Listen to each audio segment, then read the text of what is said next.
Au nom du Père et du Fils et du Saint-Esprit. Amen. Chers frères et sœurs, en ce dimanche 2 février, l'Église nous invite à célébrer deux grandes réalités. La présentation du Seigneur au Temple et la journée de la vie consacrée. Ces deux événements nous parlent de la lumière de Dieu qui entre dans nos vies pour transformer le monde. Nous sommes précisément à 40 jours après la nativité du Seigneur. 40 jours après Noël, l'Église célèbre cette fête importante de la présentation du Seigneur et aussi la journée mondiale de la vie consacrée initiée en 1997 par le pape Jean-Paul II.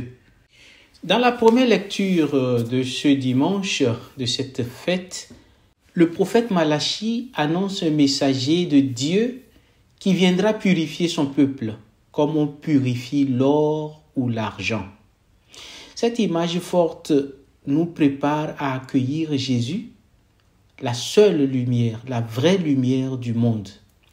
Lorsque Marie et Joseph présentent Jésus au temple, ils accomplissent la loi de Moïse. Mais au-delà de ce rite, c'est Dieu lui-même qui entre dans sa maison. Notre liturgie a justement choisi le psaume 24, qui est une magnifique proclamation de la souveraineté et de la gloire de Dieu. Le psaume dit « Portes, levez vos frontons, élevez-vous, portes éternelles, qu'il entre le roi de gloire. » Ces versets, chers frères et sœurs, en particulier, évoque une scène triomphale où le roi de gloire, le Seigneur Tout-Puissant, entre dans son temple ou sa cité. Les portes éternelles symbolisent ici une ouverture totale et universelle pour accueillir la présence divine. L'évangéliste Luc nous dit que le vieillard Siméon, rempli de l'Esprit Saint, reconnaît en Jésus l'accomplissement de la promesse divine. Il proclame « Mes yeux ont vu ton salut, que tu as préparé à la face de tous les peuples, lumière pour éclairer les nations païennes. » La lumière qu'apporte Jésus, chers frères et sœurs, est une lumière de salut. Mais elle est aussi une lumière qui révèle et purifie nos cœurs. Comme le feu qui affine l'or, la rencontre avec Jésus transforme nos vies en profondeur. En ce jour, chers frères et sœurs, comme je le disais au début, nous rendons grâce pour le don de la vie consacrée.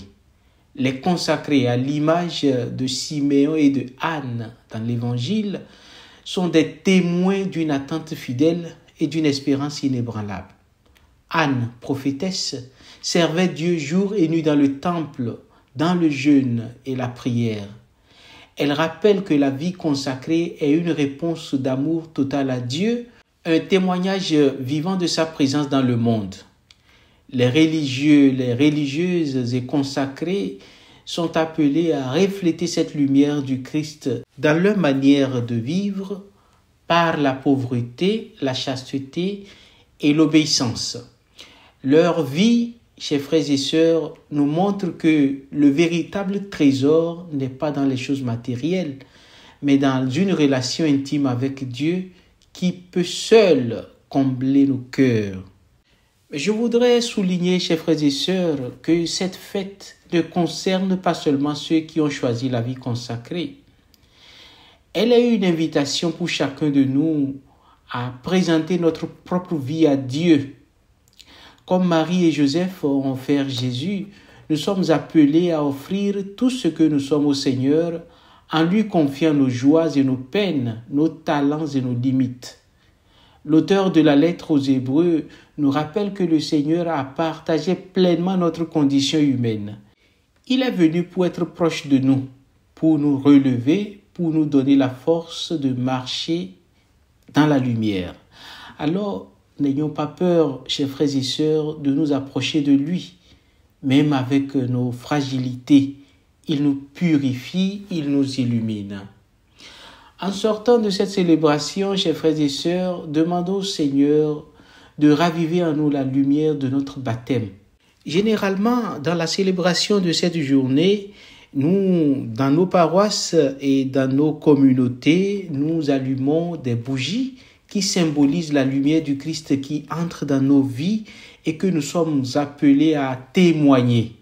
Chers frères et sœurs, dans cette fête, demandons au Seigneur de nous accorder la grâce pour que nous soyons, comme Siméon et Anne, des témoins joyeux de la présence de Dieu dans le monde.